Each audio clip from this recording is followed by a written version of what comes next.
জীবনে প্রথম এইরকম মাটি কাটার ধরন দেখছি আমি। ওড়া দিয়ে মাটি কাটে, টুকরি দিয়ে মাটি কাটে, তারপরে আপনার এই নৌকা দিয়ে মাটি কাটে, তারপরে আপনার ডেজার দিয়ে মাটি কাটে। কিন্তু এইরকম এই প্রথম দেখলাম। তবে আমার কাছে এটা সবচেয়ে সুন্দর লাগছে এবং সবচেয়ে স্মার্ট একটা পদ্ধতি লাগছে। ঠিক আছে, দেখেন, খুব একজনে কাটতেছে, একজনে নিতেছে, একজনে ধরে দিতেছে, বাস শেষ।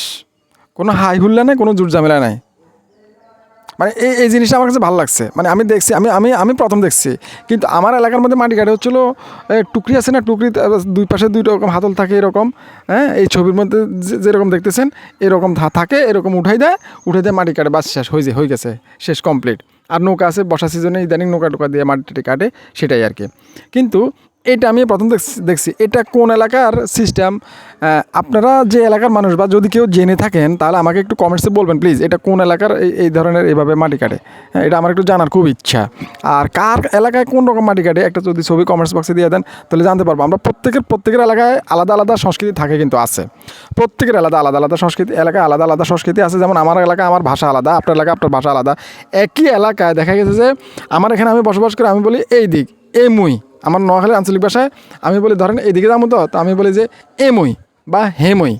ঠিক আছে না, আমগো থেকে আমরা যখন পশ্চিম দিকে যাই ওরা বলে এই কুল হেই কুল।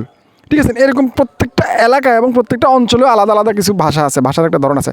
তো আপনার এলাকার মধ্যে কীভাবে মাটি কাটে বা আপনার এলাকার কালচারের সাথে কোন ধরনের মাটি কাটার ইয়ে আছে, মানে ধরন আছে, একটু কমেন্টস বক্সে একটা ছবি দিয়ে আমরা একটু দেখবো।